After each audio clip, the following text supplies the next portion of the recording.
BBA, BCA, BCom computer కోర్సులో 100% placement లభించే ఏకైక డిగ్రీ కాలేజ్ కూకట్పల్లిలోని i3 డిగ్రీ కాలేజ్ 83672152. అందరికీ నమస్కారం. నా పేరు మాధురి. మీరు చూస్తున్నది సుమన్ టీవీ నెట్వర్క్. ఈ రోజు మనతో పాటు ఉన్నారు ప్రముఖ జ్యోతిష్య వాస్తు పండితులు నానాజీ పట్నాయక్ గారు. నమస్కారం గురువు గారు. శ్రీమాత్రే నమః. గురుగారు, ఒక ఫ్యామిలీ ముందుకు నడవాలంటే మెయిన్ భార్యాభర్తలు ఇద్దరు చాలా అన్యోన్యంగా ఉండాల్సిందే అండి. కానీ ఒకళ్ళు ఉన్న ఒక ఆ నెగిటివ్ ని ఒకళ్ళకొకళ్ళు చెప్పుకోలేకపోతున్నారు. ఎక్కడో సంథింగ్ ఏదో డిస్టెన్స్ వాళ్ళని దూరం చేసేస్తుందని చెప్పాలి.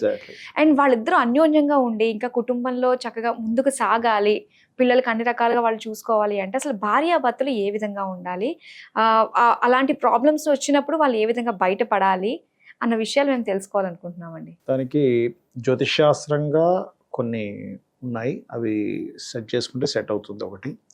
రెండవది వాళ్ళ కర్మలో ఉంటుంది, భార్యాభర్తల మధ్య అన్యోన్యత అనేది అస్సలు ఉండకూడదని. అదేవిధంగా వాస్తుపరంగా కొన్ని ఉన్నాయి.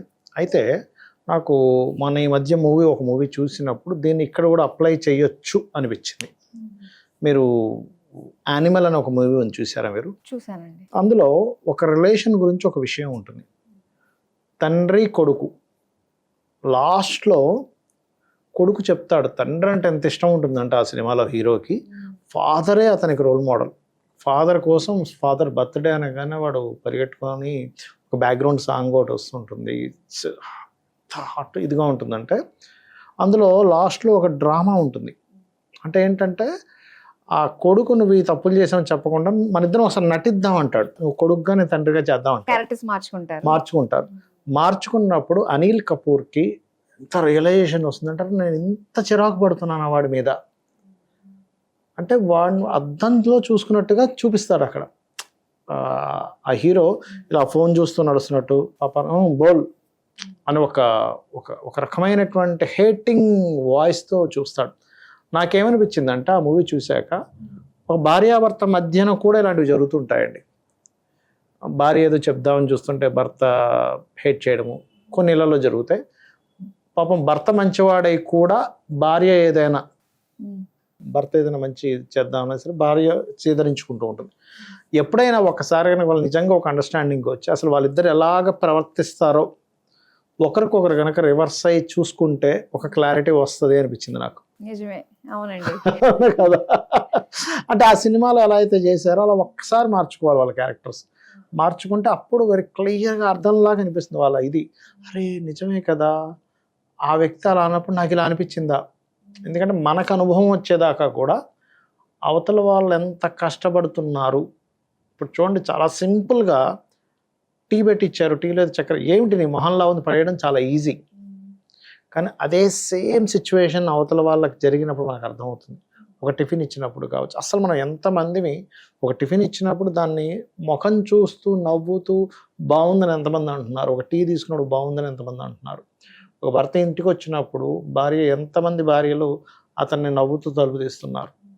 అలా తీసేవాళ్ళు ఉన్నారు, తలుపు తీసి పలకరించే వాళ్ళు ఉన్నారు, ఒక గ్లాసు నీళ్ళు ఇచ్చేవాళ్ళు, అసలు పట్టించుకునే వాళ్ళు కూడా ఉన్నారు. స్త్రీమూర్తుల్లో ఉన్నారు, పురుషుల్లో కూడా అస్సలు పట్టించుకొని భార్యను అస్సలు వాల్యూ ఇవ్వకుండా పట్టించుకునే వాళ్ళు ఉన్నారు. వాళ్ళు ఒకరికొకరు చెప్పుకోవాలంటే నువ్వు ఇలా చేస్తున్నావు అని చెప్పుకోవాలంటే కూడా ఎందుకు అవసరమై ఇప్పుడు పెద్ద గొడవ అవుతుంది. ఒకళ్ళు చేసేది ఒకళ్ళు నచ్చదు చెప్తే మళ్ళీ ఇంకే గొడవ అవుతుందని సైలెంట్ ఉంటారు. కానీ ఆ సేమ్ కాన్సెప్ట్ నా మూవీలో తండ్రి కొడుకు మధ్యన పెట్టాడు. అదే భార్య భర్తలు కనుక ఒక్కరోజు కూల్గా అనుకోని గనక చేస్తే వాళ్ళలో ఒక రియలైజేషన్ వస్తుంది అనిపించింది. ఒక గంట చాలేమో అనిపిస్తుందండి. ఇది ఒక్కసారి మనకి ఎలా ఉంటుందంటే అదేదో శ్మశాన వైరాగ్యం లాగా. చనిపోయినప్పుడు అంటే ఎవరికైనా మనం శ్మశానానికి వెళ్ళామనుకోండి, ఆ క్షణం అనిపిస్తుంది ఏది శాశ్వతం కాదు, మనం దానికోసం వెంపర్లాడుతున్నాం, దీనికోసం వెంపర్లాడుతున్నాం అని. ఇంటికి ఒక చెంబు నీళ్ళు వేసుకొని స్నానం చేయగానే మళ్ళీ మొత్తం పోతుంది. ఓకే, దాన్ని శ్మశాన వైరాగ్యం అంటారు. అంతవరకే ఉంటుంది. అలాగే ఇది ఒక చిన్న ఇది ఒకసారి ప్రాక్టికల్గా చేసి చూసినప్పుడు అప్పుడు ఏమవుతుందంటే, ఓకే నేను ఈ మిస్టేక్ చేస్తున్నానా, తనేదో ఒక ఎక్స్ప్రెస్ చేద్దామని చెప్తుంటే నేనేదో ఫోన్లో ఉంటున్నానా, లేకపోతే అతనేదో చేద్దామని చూస్తుంటే ఇవన్నీ కాదులే డబ్బులు సంపాదించకపోతే ఎందుకు జీవితం అని చెప్పి ఆ భార్య అలా మాట్లాడుతుందా. ఇవన్నీ పర్ఫెక్ట్గా ఉన్నట్టుగా ఎవరైనా కనుక క్యారెక్టర్స్ మార్చుకొని చేస్తే ఖచ్చితంగా రియలైజేషన్ వస్తుంది. అవునండి, ఒకటి. ఇక రెండోది ఏంటంటే వాళ్ళ పర్సనల్ చార్ట్స్లో అసలు ఎందుకు అలాంటి జీవిత భాగస్వామి వస్తారు లైఫ్లోకి అంటే వీళ్ళు పూర్వజన్మలో చేసుకున్నటువంటి కర్మే దీనికి కారణం. 100% కర్మ, ఇంకా అందులో డౌట్ లేదు. వీళ్ళు మంచి భార్య లేదా మంచి భర్త ఉన్నా కూడా నువ్వు పాస్ట్ లైఫ్లో ఎప్పుడైతే నెగ్లిజెన్సీ చేసి వాళ్ళని ఇబ్బంది పెట్టావో దాని యొక్క కర్మ ఈ జన్మలో నువ్వు అనుభవిస్తున్నావు. నువ్వు మంచిగా చూసుకున్నందుకు ఒక మంచి భార్య వస్తుంది, అది నువ్వు ఒక్కోసారి అది గుర్తిస్తే బాగుంటుంది. మంచి భర్త మంచి భార్య వచ్చారు కదా, ఎందుకంటే ఎవరైనా సరే లైఫ్లో హ్యాపీగా ఉంటున్నారు, వాళ్ళ లైఫ్ను ఒక సక్సెస్ వైపు తీసుకెళ్తున్నారంటే వాళ్ళ జీవిత భాగస్వామి వల్ల మాత్రమే అది 90% సాధ్యం. ఇంట్లో గనక విపరీతంగా గొడవలు ఉన్నాయి, ఎప్పుడు ఏదో ఒక సమస్య అనుకునేవాడు సక్సెస్ అవ్వలేడు. అవ్వచ్చేమో ఏదో కసితో ఇవన్నీ మర్చిపోవాలి, నాకు ఒక రిలీఫ్ వస్తుంది ఆఫీస్లోకి పోతే అని చెప్పి అందులో సక్సెస్ సాధిస్తాడేమో. కానీ నిజమైన సక్సెస్, అందుకే మన వాళ్ళు అంటారు ఇంట గెలిచి రచ్చగెలవమంటారు, గెలవనంటారు. కాబట్టి ఏంటంటే ఇది మరి ఇలా ఉంది. ఏమిటి దీనికి అంటే లలితా సహస్రనామాల్లో ఒక నామం ఉంటుంది, ఓం శివకామేశ్వరాంకస్తా శివా స్వాధీన వల్లభాయే నమః. ఖచ్చితంగా ఇది రోజు 40 నిమిషాలుగా చేస్తే ఖచ్చితంగా బాగుంటుంది. ఇళ్లలో ఒక్కోసారి ఆగ్నేయ దోషం కానీ నైరుతి దోషం కానీ ఉంటే వాళ్ళకి ఈ వివాహ జీవితం విషయంలోని ఆగ్నేయ దోషం ఉంటే వివాహాలు సరిగా ఉండవు, పాడైపోతుంటాయి. వాయువ్య దోషం ఉంటే మనస్పర్ధలు ఎక్కువగా వస్తూ ఉంటాయి. నైరుతిలో మొక్కలు పెంచడము, నైరుతి పెరగడం తరగడం అయితే కూడా భార్యాభర్తల మధ్యన సఖ్యత సరిగ్గా ఉండదు. ఇది మనం చూసుకోవాలి. చాలామంది తెలియక ఏం చేస్తారంటే నైరుతిలో వేయకూడని రంగులు కొన్ని వేస్తూ ఉంటారు. గ్రీన్ కలర్స్ వేయకూడదు నైరుతిలో, దక్షిణ నైరుతిలో వేయచ్చు కానీ నైరుతిలో ఉండకూడదు గ్రీన్ కలర్. అలా చిన్న చిన్న కలర్స్, కర్టన్స్ కానీ అవి కూడా మ్యాటర్ ప్రభావితం చేస్తాయండి. ఇప్పుడు ఎందుకు మీరు వేసుకునే డ్రెస్, ఇప్పుడు చూడండి వైట్ కలర్ డ్రెస్ వేసుకున్నాం, ఒక ప్రశాంతమైన ఫీలింగ్ కలుగుతుంది. రెడ్ వేసుకున్న ఒక ఫీలింగ్ కలుగుతుంది, బ్లాక్ వేసుకున్న ఒక ఫీలింగ్ కలుగుతుందిగా. Colour is colour. అది జనరల్గా ఒక విషయాన్ని చెప్తుంది. మీకు నవగ్రహాల దగ్గర పూజ చేసేటప్పుడు మనం రకరకాల కలశాలకు రకరకాల రంగులు ఎందుకు పెడుతున్నాం? దానికి సంబంధించి అది కనెక్ట్ అవుతుంది, ఖచ్చితంగా కనెక్ట్ అవుతుంది, అందులో ఎటువంటి సందేహం లేదు. సో అది ఉంటుంది, ఆ ప్రశాంతతను ఇస్తుంది. అది మనం కొన్ని కలర్ థెరపీస్ అనుకుని ఉంటాయి, అందులో అయితే మనం కళ్ళు మూసుకున్నప్పుడు ఒక కలర్ మీకు కనిపిస్తుంది అంటే మీరు ఆ ఫీల్డ్లో ఉన్నారని అర్థం. So colour is most important, direction is most important, మీ మానసిక స్థితి. ఇంకొకటి, భార్యాభర్తలు ఎప్పుడైనా గొడవలు పెట్టుకున్నప్పుడు కూడా అస్సలు మూడో వ్యక్తి ఎంటర్ అవ్వకూడదు. ఎంటర్ అయ్యారంటే వాళ్ళ అమాయకులైన అయి ఉండాలి ఎంటర్ అయిన వాళ్ళు, లేదా వాళ్ళకేమీ తెలియని వాళ్ళైనా ఎంటర్ అవుతారు.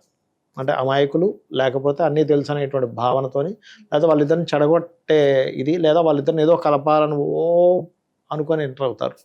కానీ అసలు ఎంటర్ అవ్వకూడదు ఎప్పుడు కూడా. ఎందుకంటే మిడిల్ మ్యాన్ ఎంటర్ అయ్యారంటే అది ఉమెన్ కావచ్చు, మెన్ కావచ్చు, ఎట్టి పరిస్థితుల్లో వాళ్ళిద్దరు కూడా నిజాన్ని చెప్పుకోరు. ఎంతో కొంత కల్పితం అందులో ఉంటుంది, నిజం కొంత ఉంటే కల్పితం కొంత ఉంటుంది. అది నిజం అనుకుని మధ్య వ్యక్తి వీళ్ళకి సపోర్ట్ చేస్తాడు, అనవసరంగా అక్కడ డ్యామేజ్ అవుతుంది. ఒకటి ఎంటర్ అవ్వకూడదు. రెండవది, ఎట్టి పరిస్థితుల్లో ఒక పిల్లకి పెళ్లి చేసిన, లేదా అబ్బాయికి పెళ్లి చేసిన అమ్మాయికి ఎట్టి పరిస్థితుల్లో నువ్వు అడ్జస్ట్ అవ్వాలనే వర్డ్ అసలు వాడకూడదు అంటా నేను. ఎందుకంటే అడ్జస్ట్మెంట్ అనేది అసలు కాదు, అర్థం చేసుకోవడమే జీవితం అంతా కూడా. అడ్జస్ట్మెంట్ అనుకున్నాము అంటే మనం లో అయిపోతాం అక్కడ. ఓకే, ఇప్పుడు ఇద్దరు ఉన్నారు, అమ్మాయి వచ్చి చెప్పింది తల్లిగారికి, అమ్మాయి ఏంటమ్మా ఇట్లా నువ్వు అడ్జస్ట్ అవ్వాలి అని ఒక వర్డ్ వాడింది తల్లి కూతురు దగ్గర అంటే ఆ అమ్మాయి ఏమనుకుంటుందంటే, ఓహో అంటే నేను బలైపోవాల్సిందే అనమాట, నేను త్యాగం చేస్తున్న ఫీలింగ్ వస్తుంది. అదే అర్థం చేసుకోవాలి అంటే వేరు. పిల్లవాడి దగ్గర కూడా ఒక కలన తల్లి, పిల్లడు పాప బాబు కావచ్చు, వాళ్ళ దగ్గర అడ్జస్ట్ అవ్వదండి, అర్థం చేసుకుంటుంది. పిల్లవాడు ఎందుకు ఏడుస్తున్నాడు, ఎందుకు ఇలా ఫీల్ అవుతున్నాడు అని అర్థం చేసుకోవడం ట్రై చేస్తుంది. అర్థం చేసుకోవడానికి ట్రై చేయండి, ప్రతి సమస్యకి మీకు సమాధానం దొరుకుతుంది. అర్థం చేసుకోవడానికి ట్రై చేయనప్పుడల్లా మీకు ఏ సమస్యకి ఏ సమాధానం దొరకదు. ఇప్పుడు మనకు హెల్త్ ఇష్యూ వచ్చింది, మనం ఏం చేస్తాం? భరించాం. ఇది ఎందుకు వస్తుంది నాకు అనుకుంటాం. ఏం తిన్నాను, నిన్న ఏమైనా ఫుడ్ తప్పు తిన్నానా, లేకపోతే నేను నా మెటబాలజీలో ఏదైనా తేడా వచ్చిందా, నా జీన్స్లోనే ఉందా అంటాం. ఇన్ని ఎందుకు తీస్తున్నాం అంటే ఎక్కడుంది లోపం వెతుకుతున్నాం. అలాగే ఒక భార్యాభర్త విషయంలో కూడా నిన్ను చిదరించుకుంటున్నాడు, లేకపోతే నువ్వు చిదరించుకుంటున్నావు. నువ్వు చిదరించుకుంటే కూడా ఒక్కోసారి నీలో లోపం ఉండొచ్చు కూడా, ఎందుకంటే నీకు అది అర్థం కావట్లే. నాకు మన ఒక రోజు ఇలాగే డీప్గా ఆలోచిస్తూ ఉంటే అవతల వాళ్ళ అజ్ఞానాన్ని అర్థం చేసుకోకపోతే కూడా అది కూడా ఒక ఇన్మెచ్యూరిటీనెస్ అనిపించింది నాకు. మెచ్యూరిటీనెస్ అంటే ఎంతసేపు మనం జ్ఞానంగా ఉండడమే కాదు, అవతల వాళ్ళ అజ్ఞానాన్ని అర్థం చేసుకోకపోతే అది కూడా ఇన్మెచ్యూరిటీనెస్. చిన్నపిల్లవాడు ఉంటాడమ్మా, ఒంటెలు పోసి దాని మీద ఆడుతూ ఉంటాడు, మీరు గమనించండి చిన్నపిల్లల్ని. వాళ్ళకి అది జస్ట్ వాటరు, మనకి తెలుసు అది యూరిన్ అని. మనం అర్థం చేసుకోవాలి, ఓహో వీళ్ళకి అది కూడా తెలియదులే అని తీసుకెళ్ళి కడిగి మళ్ళీ వాళ్ళని ఫ్రెష్గా తీసుకెళ్ళి కూర్చోబెడతాం. అలా కాకుండా వీడేంటి చండాలు, వీడు అసలు వేస్ట్ క్యాండిడేట్ అని మన పిల్లవాడిని తిడతాం మనం. వీడు అసలు వేస్ట్, వీడు అసలు ఇట్లా పుడతాడని అనుకోలేదు, వీడు భూమికి భారం అంటాం. ఎందుకనో వాడి మెచ్యూరిటీ లెవెల్స్ లేవు అని మనం అర్థం చేసుకుంటున్నాం. అలాగే ప్రతి పెద్ద అయిపోయాక 25 ఏళ్ళు 30 ఏళ్ళు 40 ఏళ్ళు వచ్చాక కూడా వాళ్ళలో తెలియని ఒక ఇన్మెచ్యూరిటీనెస్ ఉంటుంది. వాడికి ఆ అంశం మీద అవగాహన ఉండదు. భార్యతో ఎలా ప్రవర్తించాలి, తల్లిదండ్రులతో ఎలా ప్రవర్తించాలి, ఫ్రెండ్స్తో ఎలా ప్రవర్తించాలి, ఒక సిచ్యువేషన్స్ వచ్చినప్పుడు ఎలా హ్యాండిల్ చేయాలని తెలియకపోవచ్చు. అది మనలో కూడా చాలా ఉంటాయి. నాలో కూడా ఇప్పుడు నేను ఇంత మాటలు చెప్తున్నామని నేను కూడా ఒక్కోసారి కొన్ని తప్పిదాలు జరుగుతుంటాయి ఎమోషన్స్లో. But realisation అవ్వగలగాలి. ఎమోషన్స్లో కొన్ని మనం ఫీల్ అవుతాం, కానీ ఒక్కసారి మళ్ళీ వెనక ఆగి ఏంటి ఇలా ప్రవర్తిస్తున్నాను, ఏంటి ఇది కరెక్ట్ కాదు కదా, నేను కరెక్ట్ చేసుకోగలగాలి. ఎవడు పర్ఫెక్ట్గా పుట్టడు, పర్ఫెక్ట్గా తయారవుతాడు వాడి జీవితంలో. కాబట్టి ఒక 25 ఏళ్ళ 2 పిల్లలకి పెళ్లి చేసేసి వాళ్ళు ఏదో కొట్టేసుకుంటున్నారని వాళ్ళని విడదీసేయడము, వాళ్ళకి ఏదో మధ్యలో దూరడమో చేయకూడదు. వాళ్ళ ఆ జర్నీలో వాళ్ళు అర్థం చేసుకుంటారు. చిన్నప్పటి నుంచి కూడా పిల్లల్ని పెంచేటప్పుడు నువ్వు ఇది ఎందుకు జరుగుతుందో అర్థం చేసుకునే పాయింట్ ఆఫ్ వ్యూలో పెంచాలి ఫస్ట్. ఏదో ఒక్కసారి వివాహం చేసేసి ఏంటి వీళ్ళకి పడలేదని వీళ్ళకి పడుతుందని కాదు. అసలు నువ్వు అర్థం చేసుకోవడం కనుక అలవాటు చేస్తే చిన్నప్పటి నుంచే ఇది ఎందుకు ఇలా జరుగుతుంది నువ్వు అర్థం చేసుకో. నువ్వు దీన్ని భరించుతూ అని చెప్పకూడదు, నువ్వు దీన్ని ఫేస్ చేయాలని చెప్పకూడదు, నువ్వు అర్థం చేసుకో అని చెప్పాలి. ఫేస్ చేయాలి నువ్వు అంటే అదేమనుకుంటా, ఓహో నేను ఒక ఫేస్ చేయాలన్నమాట దీన్ని, అంటే నేను లైఫ్లో ఇంకెన్ని ఫేస్ చేయాలి, అదొక పెద్ద యుద్ధంగా ఫీల్ అవుతాడు, ఒక ఆటగా ఫీల్ అవ్వడు. పిల్లలకి అదేంటంటే ఒకేసారి వచ్చేయాలంటే రాదు. నిజంగా మీరు అన్నట్టుగానే ఎప్పుడు ఎవరికి రాదు ఈ భూమి మీద, ఒక్కసారికి ఎందుకు వస్తుందమ్మా? అంత చక్రవర్తులు అంత రాజులైనటువంటి అర్జునుడికి వైరాగ్యం వచ్చింది యుద్ధరంగంలోకి వెళ్ళాక, మళ్ళీ కృష్ణుడు చెప్పాల్సి వచ్చింది. మరి చాలా మంచి విషయాలు మాకు తెలియజేసినందుకు ధన్యవాదాలు. శ్రీమాత్రే నమః.